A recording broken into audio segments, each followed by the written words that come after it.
ಅವ್ನು ಯಾವ ಫ್ಲೋರ್ಲಿದ್ದಾನೆ ಅಂತ ಗೊತ್ತು ತಾನೆ? ಎಲ್ಲೂ ಎಸ್ಕೇಪ್ ಆಗದಿರೋ ಹಾಗೆ ನೋಡ್ಕೊಳ್ಳಿ. ನೀವು ಅದ್ರ ಬಗ್ಗೆ ಚಿಂತೆ ಮಾಡಬೇಡಿ ಸರ್. ಇವತ್ತು ಅವನು ಎಸ್ಕೇಪ್ ಆಗಿ ಚಾನ್ಸೇ ಇಲ್ಲ. ಹಾಗಂತ ಹೇಳಿದಾನ ನಿಮ್ಗೆ? ಸ್ಟುಪಿಡ್. ಅವನು ತುಂಬಾ ಇನ್ಫ್ಲೂಯೆನ್ಸ್ ಇರೋ ಪಾರ್ಟಿ. ಇದಕ್ಕೆ ಮುಂಚೆ ಏನೆಲ್ಲ ಅಟೆಂಪ್ಟ್ ಮಾಡಿದ್ದಾನೆ ಅಂತ ಗೊತ್ತು ತಾನೆ? ಇವತ್ತು ಯಾವುದೇ ಕಾರಣಕ್ಕೂ ಅವನು ಎಸ್ಕೇಪ್ ಆಗೋ ಹಾಗಿಲ್ಲ.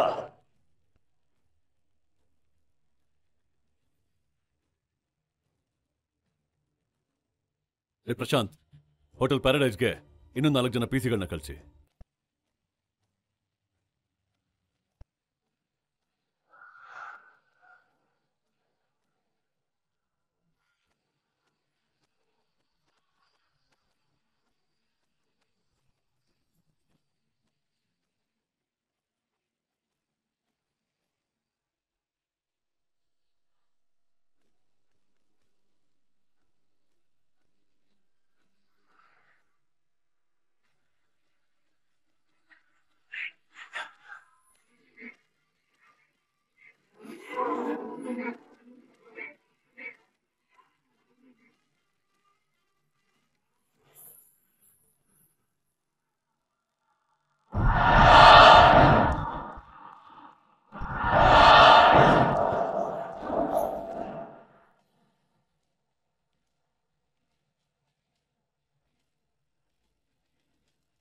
ನಿಮ್ಮಪ್ಪ ನನ್ನ ಮಗಳನ್ನ ಓದಿಸಿದ್ದಾರೆ ಕಣಪ್ಪ.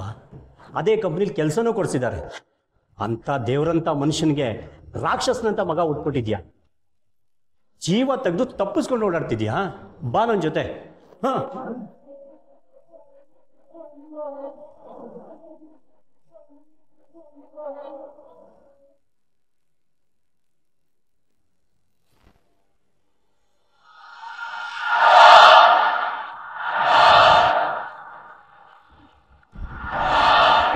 ಮೂರ್ತಿ ಸರ್, ನಿಮ್ಮ ಹುಡುಗ. ಯಜಮಾನ್ರ ಋಣನ ಈ ರೀತಿ ತೀರಿಸ್ತಾ ಇರೋದಕ್ಕೆ ನನಗೂ ಬೇಜಾರಾಗ್ತಾ ಇದೆ.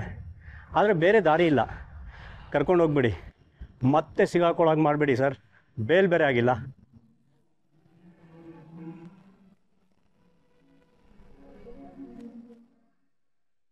ರೀ, ನಾನು ಗುಡಿಸ್ತೀನಿ ಕೊಡ್ರಿ. ನೀವು ಯಾಕೆ ಗುಡಿಸ್ತಾ ಇದ್ದೀರಾ? ನಾನು ಇದೀನಲ್ವಾ ರೀ. ಈ ಕಸ ಇದೆಯಲ್ಲ, ನೀನು ಗುಡ್ಸಿದ್ರೆ ಹೋಗುವಂಥದ್ದಲ್ಲ, ನಾನು ಗುಡ್ಸಿದ್ರೆ ಮಾತ್ರ ಹೋಗುತ್ತೆ. ಅಂದ್ರೆ ಗೊತ್ತಾಗ್ತಾ ಇಲ್ಲಲ್ಲ? ಅದನ್ನ ತಿಳ್ಕೋಬೇಕಂದ್ರೆ ಬೇರೆನೆ ಲೆವೆಲ್ ಬೇಕು ಕಣೆ. ನಿನಗೆ ಅರ್ಥ ಆಗೋ ಥರ ಹೇಳ್ತೀನಿ ಕೇಳು. ನಿನ್ನ ಮಗಳು ಮದುವೆ ವಯಸ್ಸಿಗೆ ಬಂದಿದ್ದಾಳೆ. ನಿನ್ನ ಮಗಳೊಂದು ಕಸ. ನಾನು ಈ ಮನೆಗೆ ಬಂದ್ಮೇಲೆ ನಿನ್ನ ಹಳೆ ಗಂಡ ಇನ್ನೂ ಈ ಮನೆಯಲ್ಲೇ ಇದ್ದಾನೆ.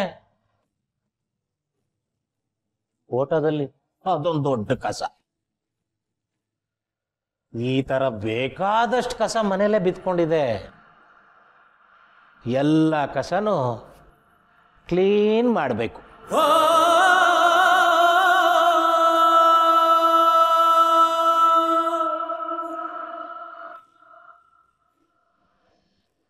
ಹಲೋ, ಮಹೇಶ್ ಯಾರ್? ಹಲೋ, ನಾನು. ಸರ್ ಹೇಳಿ ಸರ್. ಇಲ್ಲಿ ಕೇಳಿಸ್ಕೊ. ನಾನು ನಿನ್ನ ಹತ್ರ ಒಬ್ಬ ಹುಡುಗನ ಕಳಿಸ್ತಾ ಇದ್ದೀನಿ. ಅವನು ನಮ್ಮ ಮ್ಯಾನೇಜರ್ ಮಗ. ಒಂದು ಸ್ವಲ್ಪ ಪ್ರಾಬ್ಲಮ್ ಆಗಿದೆ. ಏನು ಎತ್ತೆ ಅಂತೆಲ್ಲ ಕೇಳಬೇಡ. ಕಂಡೀಷನ್ನು ಕ್ರಿಟಿಕಲ್ ಇದೆ. ನಿನಗೆ ಅಷ್ಟು ಗೊತ್ತಾದರೆ ಸಾಕು. ಅಯ್ಯ, ಎಷ್ಟು ಜನ ಅಂತ ಹೇಳ್ದೆ ಅಡುಗೆ ಮಾಡೋಕ್ಕಾಗುತ್ತಾ? ಯಾವ ಹುಡುಗ ಏನು ಅಂತ ಒಂಚೂರು ಬಿಡಿಸಿ ಹೇಳಿ. ಏನಾದರೂ ಪ್ರಾಬ್ಲಮ್ಮಾ ಸರ್? ಹುಡುಗಿ ಕೇಸ್ ಅಲ್ಲ ತಾನೆ? ಅವೆಲ್ಲಾದರೆ ಕಾಸ್ಟ್ಲಿ ಆಗುತ್ತೆ ಸರ್. ಇದ್ರ ಬಗ್ಗೆ ನೀನು ಪ್ರಶ್ನೆ ಕೇಳಿದ್ರೆ 15,000. ನೀನು ಯಾವ ಪ್ರಶ್ನೆನೂ ಕೇಳಲಿಲ್ಲ ಅಂದರೆ 50,000.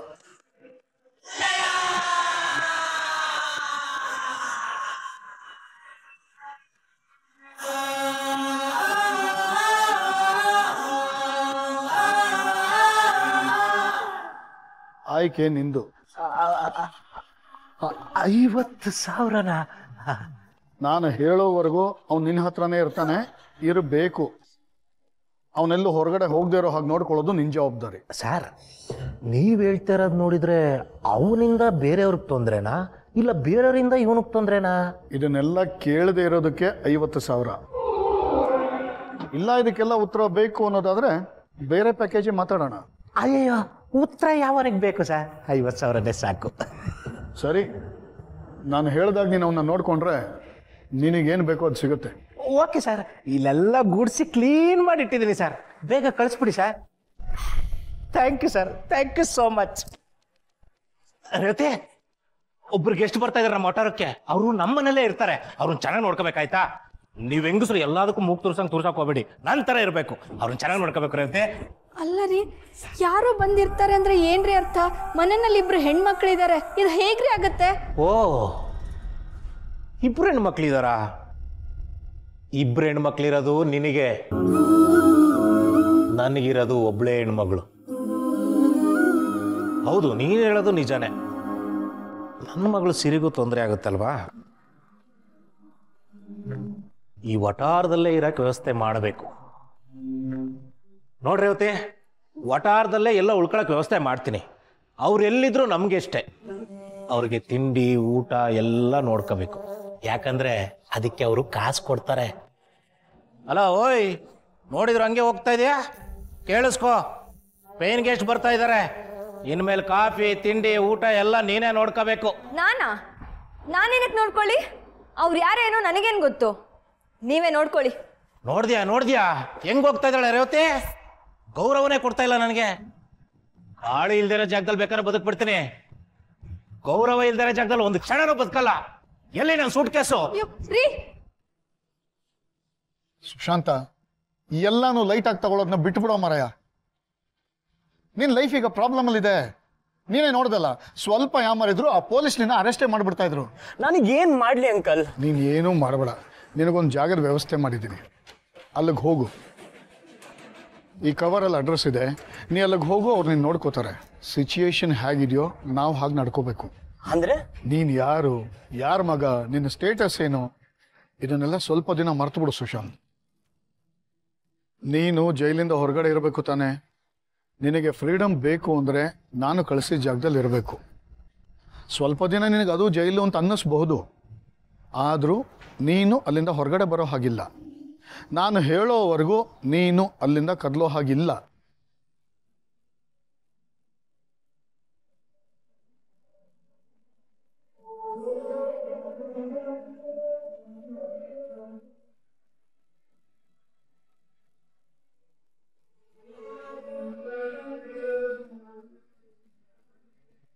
ಇವತ್ತಿಂದ ನಿಂದು ಹೊಸ ಜೀವನ ಶುರುವಾಗ್ತಾ ಇದೆ. ಹೊಸ ಲೈಫ್ನ ಚೆನ್ನಾಗಿ ಲೀಡ್ ಮಾಡು.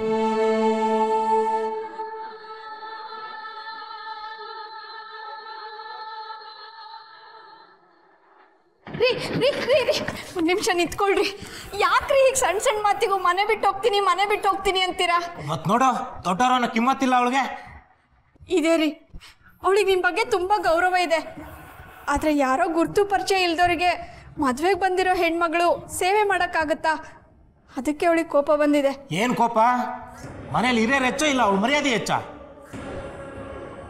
ಆಯಿತು, ನಾನು ಅವಳ ಹತ್ರ ಮಾತಾಡ್ತೀನಿ, ನಾನು ಅವಳಿಗೆ ತಿಳಿಸಿ ಹೇಳ್ತೀನಿ. ನೀವು ಹೇಳೋ ಎಲ್ಲ ಕೆಲಸನೂ ಅವಳು ಮಾಡ್ತಾಳೆ. ನೀವು ಬಿಡ್ರಿ ಸುಟ್ಟಿ, ಬಿಡ್ರಿ ನಾನು ಮಾತಾಡ್ತೀನಿ ಅಂತ ಹೇಳಿದ್ನಲ್ಲ.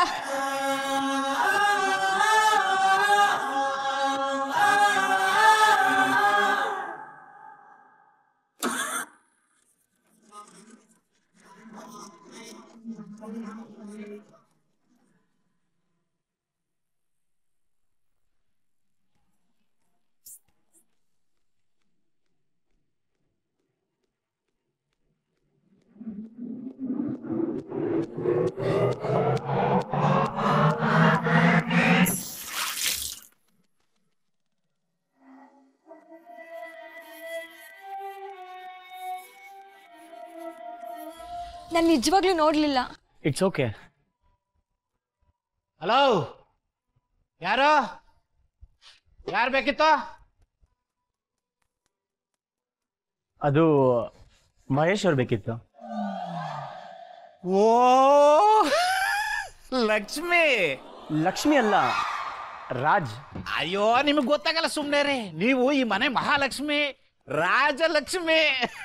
ಬನ್ನಿ ಸರ್, ಬಲ್ಗಾಲ್ ಒಳಗಟ್ಟೆ ಬನ್ನಿ. ಬಲ್ಗಾಲ್? ಅಯ್ಯೋ ನೀವು ಇಡಿ ಸರ್, ಬನ್ನಿ ಬಲ್ಗಾಲ್ ಇಡಿ. ಕೊಡಿ ಸರ್. ರೇವತಿ ಇವಳು ನನ್ನ ಹೆಂಡತಿ ರೇವತಿ. Hello aunty. ಮಗಳೇ ಸಿರಿ.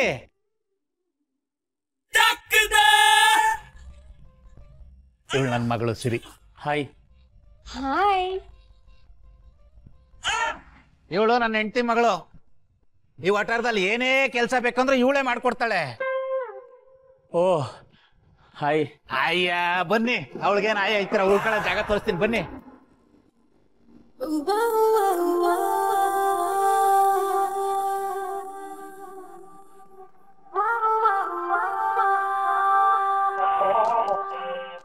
ಇದೇ ನೀವು ಉಳ್ಕೊಳ್ಳೋ ಅರಮನೆ. ಇಲ್ಲಿರ್ಬೇಕಾ? ಬೆಡ್ರೂಮ್ ಎಲ್ಲಿದೆ? ಬೆಡ್ರೂಮ್ ನೀವ್ಯಾಕೆ ಹೋಗ್ತೀರಾ? ಪಕ್ಕದಲ್ಲೇ ಬೆಡ್ ಇದೆ.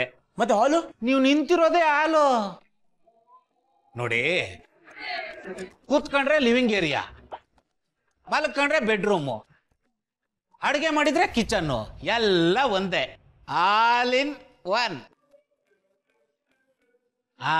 ನಿಮ್ ಸಮಸ್ಯೆ ನಂಗೆ ಅರ್ಥ ಆಯ್ತು. ನಿಮಗ್ ಬೇಜಾರಾಗಬಾರ್ದು ಅಂತ ಟಿವಿ ಇದೆಯಾ? ಅದು ನಮ್ಮ ಮನೇಲಿದೆ.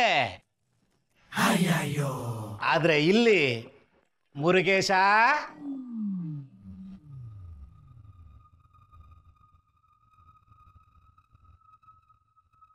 ಇವನೇ ಮುರುಗೇಶ. ಮುರುಗೇಶ ಇವರು ನಮ್ಮ ಮನೆಗೆ ಬಂದಿರೋ ಗೆಸ್ಟು. ಇನ್ಮೇಲೆ ನಿನ್ ಜೊತೆನೆ ಇರ್ತಾರೆ. ನಿಮಗೇನು ತೊಂದರೆ ಕೊಡಲ್ಲ? ಇವನು ಏನ್ ತೊಂದರೆ ಕೊಡಲ್ಲ, ತುಂಬಾ ಸೈಲೆಂಟು.